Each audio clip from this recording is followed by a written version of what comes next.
हमारे जो भी दर्शक हैं, हमारे चैनल को लगातार देखते हैं, वो सब जानते हैं कि हम जो भी वीडियो बनाते हैं वो इतिहास पर आधारित है। बहुजन मूल निवासी की इतिहास जो मनुवादियों ने वर्षों से छुपा रखा था, हम उसे Bahujan Samaj, SC ST OBC minority को सही इतिहास को सामने रखकर उन्हें जागरूक करने की एक छोटी सी प्रयास करते हैं। आज के जेनरेशन किताबों को कम और सोशल मीडिया पर अपनी सारे समय लगा रहे हैं और सोशल मीडिया को देखते हुए सीखते हैं। तो सोशल मीडिया की ज़माना को देखते हुए हमने सोचा कि क्यों ना हम हमारे समाज को सोशल मीडिया के माध्यम से जागरूक किया जाए। और हम इस चैनल के माध्यम से हम हमेशा अपने लोगों को इतिहास को लेकर जागरूक किया है और हमेशा जागरूक करते रहेंगे। आप सभी जानते हैं कि इतिहास जो है उसे जब तक लास्ट तक पढ़ा ना जाए तब तक पूरी तरह समझ में नहीं आता। उसी प्रकार हमने जो भी वीडियो बनाते हैं उसे लास्ट तक नहीं देखने से समझ में नहीं आता। तो आपसे एक छोटी सी अपील करना चाहूँगा, वीडियो को लास्ट तक ज़रूर देखें। आज का टॉपिक है बौद्ध धर्म की पतन या खात्मा और हिंदू धर्म की स्थापना के बारे में। कैसे बौद्ध धर्म को नष्ट करके हिंदू धर्म की स्थापना की गई। आज की जो इतिहास है शायद ही आपने कभी सुना होगा। आज की इतिहास के बारे में सुनकर जानकर आपके पैरों तले जमीन खिसक जाएगी। जी हाँ, आपने सही सुना। हमने जो आज की इतिहास में जो बताएंगे ना तो आपने कभी सुना होगा ना ही पढ़ा होगा। तो चलें ज़्यादा समय ना गंवाते हुए तर्क वितर्क करते हुए प्रमाण और रेफरेंस के साथ वीडियो में आगे बढ़ते हैं। KB अम्बेडकराइट यूट्यूब चैनल में आप सभी का स्वागत है। जय भीम। भारत की ये भूमि जो कभी गौतम बुद्ध की क्रांतिकारी शिक्षाओं, समानता, करुणा और अहिंसा से गूंजती हुई शोषित बहुजनों की मुक्ति का झंडा बनी थी, आज उस महान दर्शन के खंडहरों पर ब्राह्मणवाद की कुटिल सत्ता का किला खड़ा हो चुका है। ये पतन कोई प्राकृतिक क्षय नहीं है बल्कि एक सुनियोजित, सातिर और खूनी षड्यंत्र है। ब्राह्मणवादी वर्चस्व की असीम लालसा जो सदियों से बौद्ध धर्म को जड़ से उखाड़ने के लिए इतिहास को तोड़ मरोड़ कर मिथक रचती रही है और शोषित वर्गों को जाति, धर्म और सांप्रदायिकता के जहर से लकवा मारकर विभाजित रखती है। बाबा साहेब डॉक्टर भीमराव अंबेडकर ने अपने क्रांतिकारी ग्रंथ बौद्ध धर्म का उत्थान और पतन में इस घाव को कुरेदते हुए लिखा है कि भारत से बौद्ध धर्म के लोप हो जाने पर उन सभी लोगों को अत्यधिक आश्चर्य होता है जिन्होंने इस विषय पर कुछ चिंतन किया है और उन्हें इसकी ऐसी स्थिति देखकर बहुत दुख भी होता है। परंतु ये चीन, Japan, Burma, Shyam, Indochine, Sri Lanka या फिर मालदीव समूह में कहीं कहीं अभी भी विद्यमान है। केवल भारत में ही इसका अस्तित्व नहीं रहा। भारत में केवल इसका अस्तित्व ही समाप्त नहीं हुआ बल्कि बुद्ध का नाम भी अधिकांश हिंदुओं के दिमाग से निकाल दिया गया है। ऐसे कैसे हो गया, ये एक महत्वपूर्ण प्रश्न है। इस प्रश्न का कोई संतोषजनक उत्तर नहीं मिलता है, लेकिन ये प्रश्न आज के शोषितों के लिए एक उद्घोष है। ब्राह्मणवाद की सत्ता को उखाड़ फेंकने का आधुनिक विद्वान जैसे DN झा अपनी पुस्तक एग्नेस्ट द ग्रैंड में ब्राह्मणवाद की हिंसक प्रवृत्ति को उजागर करते हुए कहते हैं कि प्राचीन भारत में धार्मिक हिंसा ब्राह्मणिकल शासकों की सामान्य नीति थी। जहां पतंजलि ने महाभारत में कहा कि ब्राह्मण और श्रमण सर्प और नेवले जैसे शाश्वत शत्रु हैं। Doctor K Jamanadas decline and fall of Buddhism a tragedy in ancient India में इसे शोषकों और शोषितों के द्वंद्व के रूप में चित्रित करते हैं। हर देश में दो वर्ग होते हैं, शोषक जो विजेता होते हैं और शोषित जो पराजित होते हैं। बौद्ध धर्म शोषितों का धर्म था, इसलिए ब्राह्मणवाद ने इसे जड़ से काट दिया।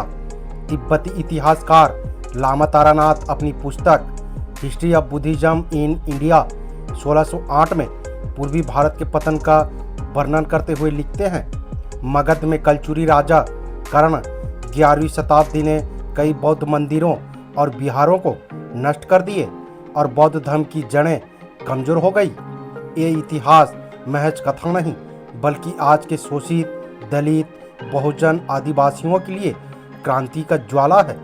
ब्राह्मणवाद की सत्ता को उखाड़ फेंके, क्योंकि इतिहास हमें सिखाता है दमन की जड़ें काटे बिना मुक्ति नहीं होती। बाबा साहेब डॉक्टर भीमराव अंबेडकर लिखते हैं कि ये अंतर बौद्ध धर्म की अवनति और पतन के बीच है। दोनों में अंतर रखना आवश्यक है। बौद्ध धर्म का पतन एक ऐसी बात है जो उन कारणों से भिन्न है जिसने इसकी अवनति हुई। पतन के कारण तो बिल्कुल स्पष्ट है, जबकि अवनति के कारण उतने ही स्पष्ट नहीं है। अवनति धीमी चुपचाप मौत है। ब्राह्मणवाद की छलपूर्ण रणनीतियों से हुई है। आर्थिक दमन, धार्मिक असहिष्णुता और राज्य सत्ता का दुरुपयोग पतन का अंतिम खूनी प्रहार है।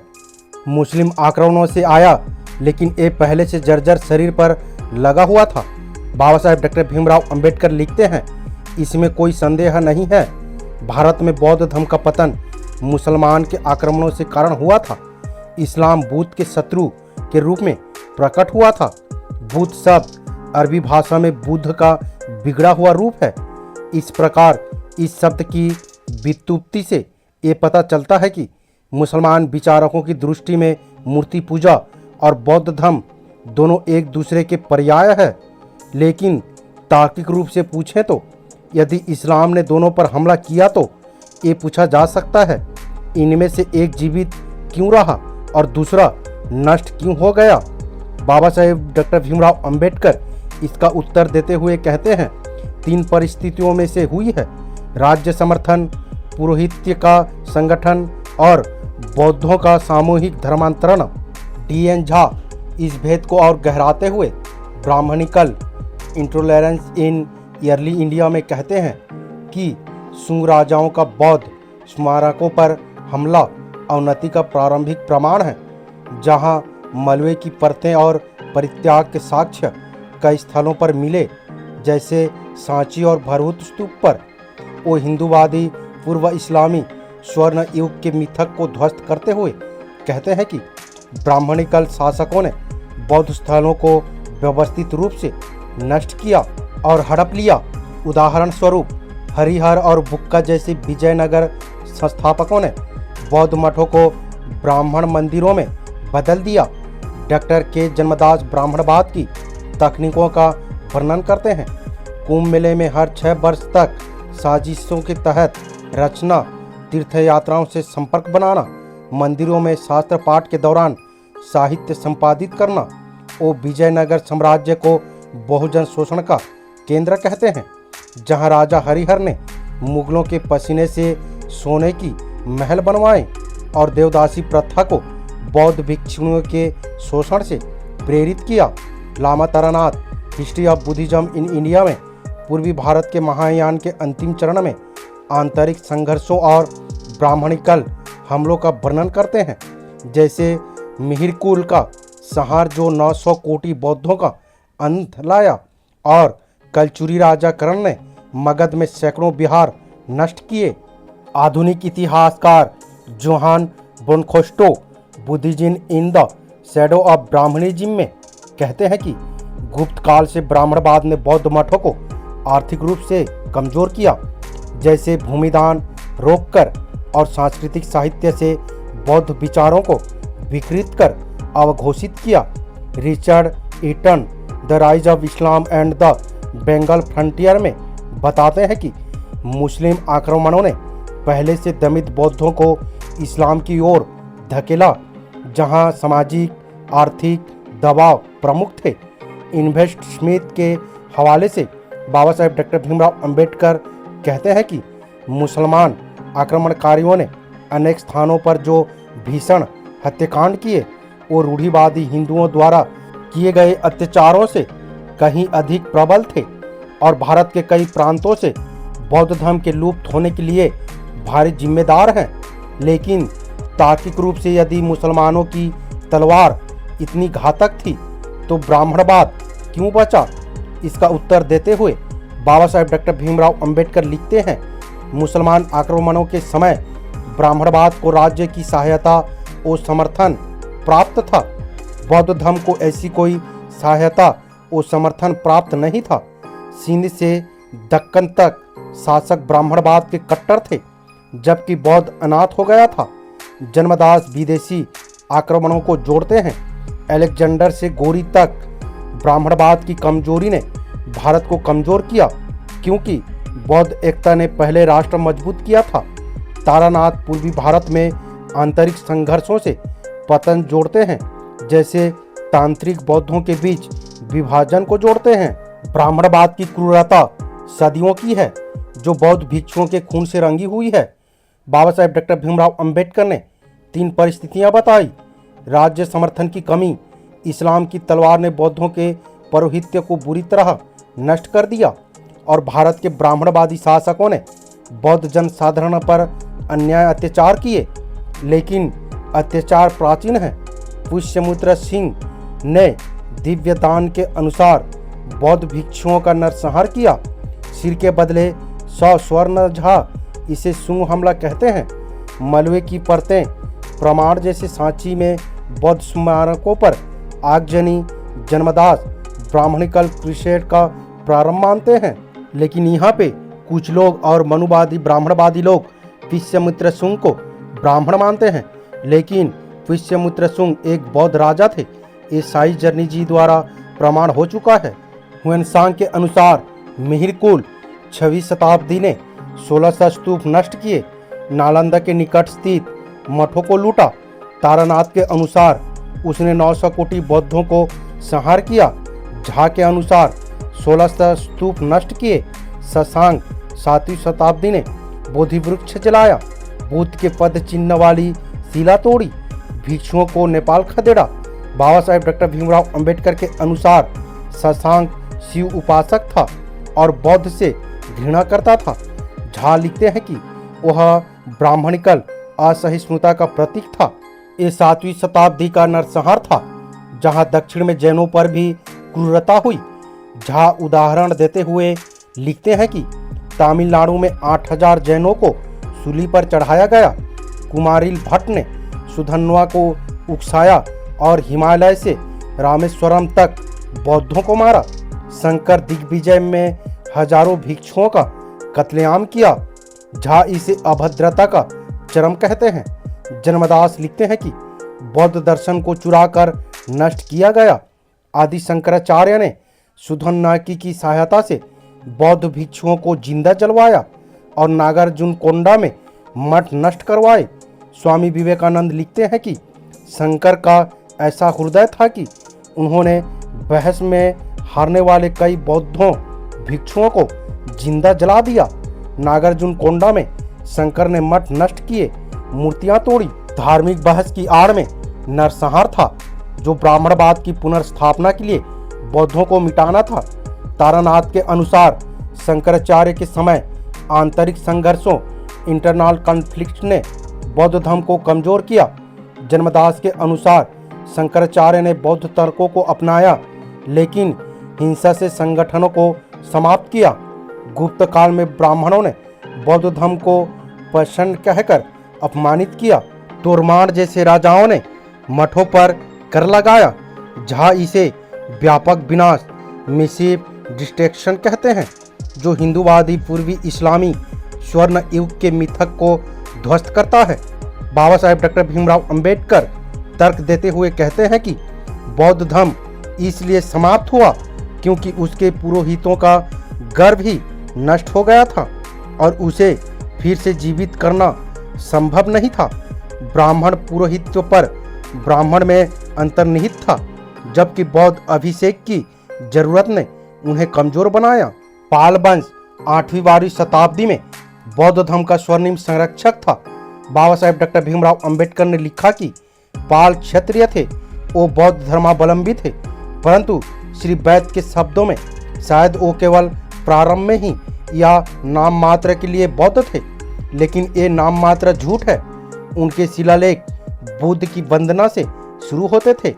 मुंगेर ताम्रपत्र में धम्मपाल ने नालंदा को दान दिया। महिपाल प्रथम ने सारनाथ में सैकड़ों बौद्ध मंदिर बनवाए।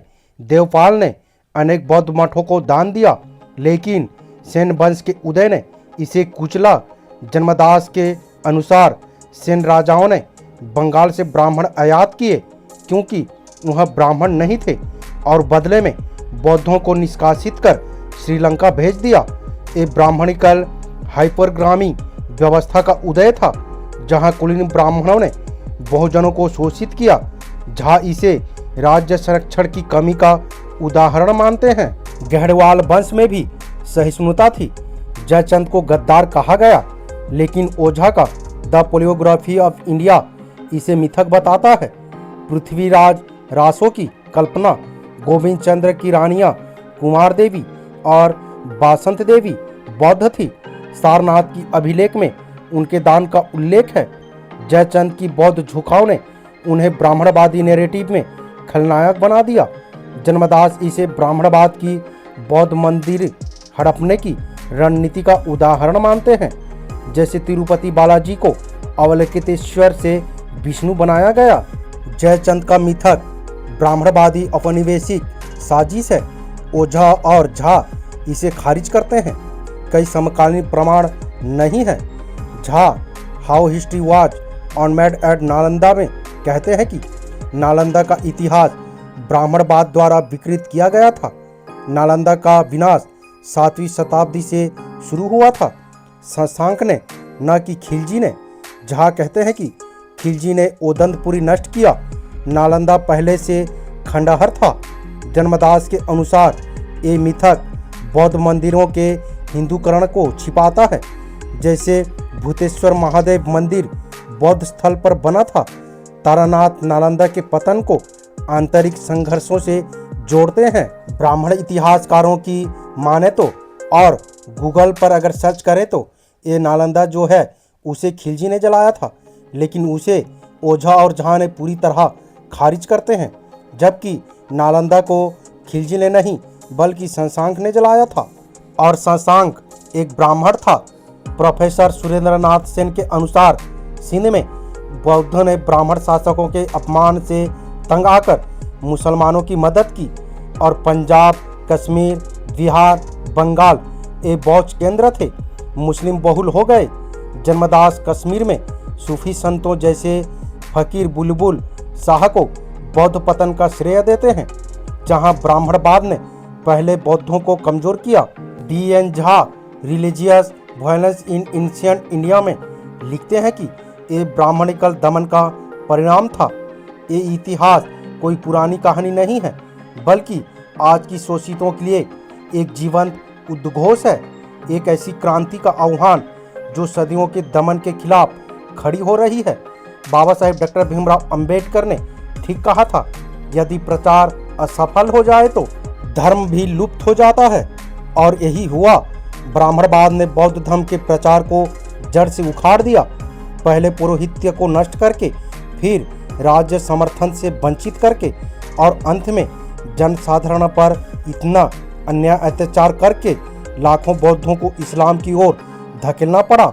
लेकिन ये सिर्फ धर्म का पतन नहीं था, ये बहुजनों की मुक्ति की सबसे बड़ी आशा का दमन था। जहां बुद्ध ने समानता करुणा का उपदेश दिया, वहां ब्राह्मणवाद ने जाति व्यवस्था को मजबूत किया। जहां बुद्ध ने समानता की बात की, वहां ब्राह्मणवाद ने देवदासी प्रथा जैसी अमानवीय व्यवस्था से महिलाओं को गुलाम बनाया।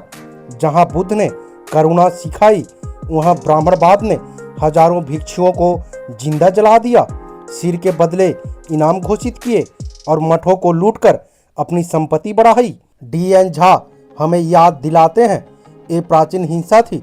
पुष्यमित्र सिंह का नरसंहार करना, मिहिर कुल का 1600 स्तूपों को जलाना, विनाश करना, शशांक का बोधि वृक्ष जलाना और नालंदा को जलाना, कुमारिल भट्ट का राजा सुवर्णा को उकसाकर सामूहिक कत्लेआम करना, आदि शंकराचार्य का बहस हारने वाले को जिंदा जलवाना, कलचुरीकरण का मगध में बिहारों का नरसंहार करना, ये सभी ब्राह्मणवाद की व्यवस्थित क्रूरता का प्रमाण है।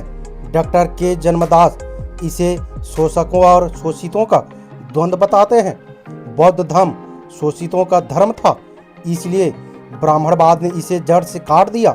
लामा तारानाथ हमें बताते हैं कि पूर्वी भारत में ये अंतिम चरण था, जहां मिहिर कुल ने 900 कोटि बौद्धों को संहार किया और कलचुरी राजा ने मगध की जड़ें कमजोर कर दी।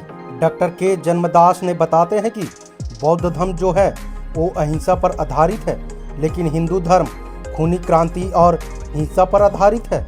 आगे की वीडियो में तर्क और प्रमाण देखते हुए ये साबित करता है कि बौद्ध धर्म का पतन मुस्लिम आक्रमणों का परिणाम नहीं था, वो तो अंतिम प्रहार था। असली विनाश ब्राह्मणवाद ने सदियों पहले कर दिया था। राज्य समर्थन छीनकर, पौरोहित्य को नष्ट करके, मठों को आर्थिक रूप से खोखला करके और जनता पर इतना अत्याचार करके कि बौद्धों को मजबूरन इस्लाम अपनाना पड़ा। आज भी यही साजिश जारी है। जयचंद को गद्दार बनाकर, नालंदा को खिलजी का दोष देकर, पाल वंश को नाम मात्र बौद्ध कहकर और बौद्ध मंदिरों को हिंदूकरण करके ब्राह्मणवाद अपनी सत्ता बचाए रखता है। अब समय आ गया है कि हम सब इतिहास से सीखें और चुप्पी तोड़ें। ब्राह्मणवाद की जड़ों पर कुल्हाड़ी चलाएं। उसकी जातिवादी व्यवस्था, उसकी देवदासी जैसी अमानवीय प्रथाओं, उसके मंदिर हड़पने की तरीकों और उसके इतिहास विकृति को लेकर पालों को बौद्ध नायक के रूप में याद करें। जयचंद को सहिष्णु योद्धा के रूप में सम्मान दें और नालंदा को फिर से ज्ञान का केंद्र बनाएं। ये शोषितों, दलितों, बहुजनों, आदिवासियों, महिलाओं की क्रांति है। ये बुद्ध की करुणा को पुनर्जीवित करने की लड़ाई है। ये समानता, न्याय और मानवता की लड़ाई है। उठो, संगठित हो और ब्राह्मणवाद की सत्ता को उखाड़ फेंको, क्योंकि इतिहास हमें सिखाता है कि या तो हम दमन की जड़ें काटेंगे या फिर सदियों तक दास बने रहेंगे या फिर गुलाम बने रहेंगे। वीडियो आपको कैसी लगी अपने राय कमेंट बॉक्स में जरूर दें। वीडियो अगर पसंद आए तो लाइक करें, हाइप करें और सब्सक्राइब करना ना भूलें। वीडियो से रिलेटेड अगर कोई सवाल करना चाहते हैं तो वो कर सकते हैं। हम प्रयास करेंगे कि आपके सवालों का जवाब दे सके, वो चाहे कमेंट बॉक्स के माध्यम से हो या फिर वीडियो के माध्यम से।